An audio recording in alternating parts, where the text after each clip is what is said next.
प्रिय भारतवासियों, धर्म प्रेमी बंधुओं, माता बहनों, सभी को ओल्ड इंडियन कविताएं मतलब हमारे हिंदू संस्कृति में जितने भी हमारी पौराणिक कथाएं हैं वो हम आपको हमारे इस ओल्ड इंडियन कविताओं के द्वारा आपको थोड़ा थोड़ा करके समझाने की कोशिश करेंगे।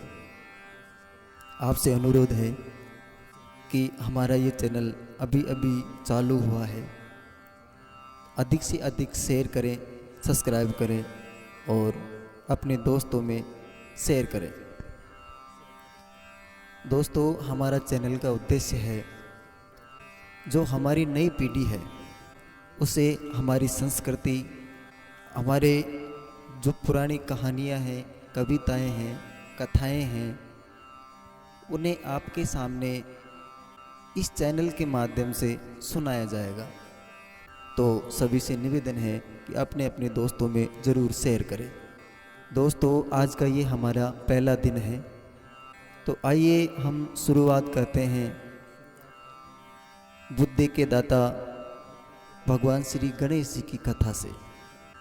दोस्तों, हमारे हिंदू धर्म में जब भी कोई अनुष्ठान, कोई कार्य प्रारंभ किया जाता है उससे पहले बुद्धि के दाता भगवान श्री गणेश जी की वंदना, आराधना या शुभारंभ हम भगवान श्री गणेश जी की पूजा से ही करते हैं।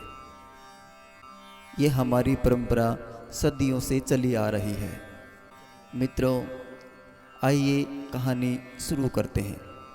एक समय की बात है, माँ पार्वती स्नान करने हेतु अपने स्नान गृह पहुंची। वहां पहुंचने के बाद में मैया पार्वती ने देखा कि द्वार पर रहने के लिए ना तो कोई द्वारपाल है और ना ही कोई गण है। माँ पार्वती ने विचार किया, क्यों ना मैं अपना ही एक पुत्र उत्पन्न करूं जो मेरा कहा माने, मेरी हर बात माने और मैं कहूं वैसा ही करे। दोस्तों, माँ पार्वती ने अपने शरीर से मैल छुड़ाकर, अपने ही शरीर से मैल छुड़ाकर एक पुत्र पैदा किया।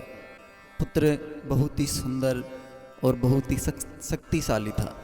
भक्तजनों, माँ पार्वती उनसे कहती है कि मैं अंदर स्नान करने के लिए जा रही हूँ और आप द्वार पर बैठे रहना।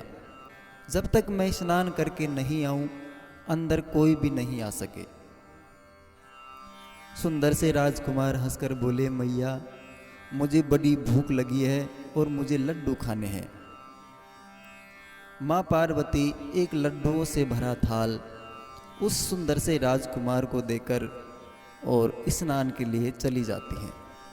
दोस्तों, माँ पार्वती तो स्नान कर ही रही थी, इतने में भोलेनाथ वहाँ पे आ जाते हैं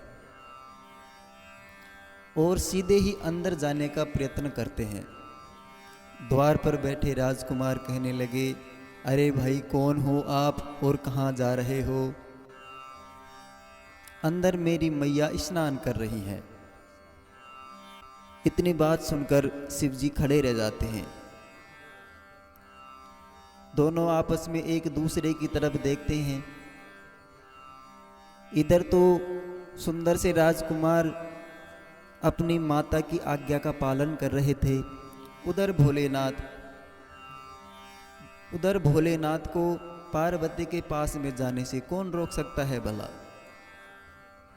दोनों में तकरार शुरू हो गई, एक दूसरे में कहा सुनी हुई और बात लड़ाई तक पहुंच गई।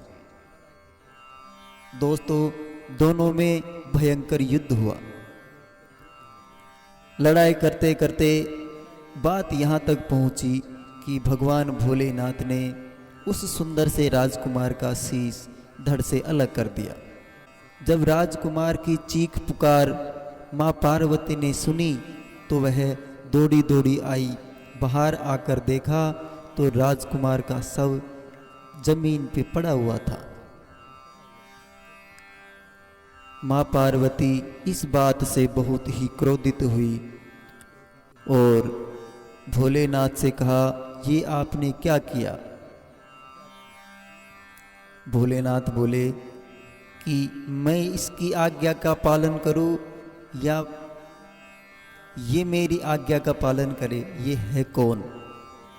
माँ पार्वती ने जवाब दिया कि ये मेरा पुत्र है और मैं अंदर नहाने के लिए गई तो मैं इसे द्वार पर खड़ा करके छोड़ के गई थी। इस बात पर माँ पार्वती बहुत ही क्रोधित हुई और भगवान भोलेनाथ से कहने लगी, अगर आप या तो इसे जिंदा करो, अगर आप इसे जिंदा नहीं करते हो तो मैं पूरी सृष्टि का ही विनाश कर डालूंगी। महाशक्ति का प्रकोप भगवान भोलेनाथ से सहा नहीं गया। तभी भोलेनाथ ने अपने गण भेजे कि जाओ जंगल में जो भी आपको सबसे सर्वप्रथम मिले उसका शीश काट के ले आओ।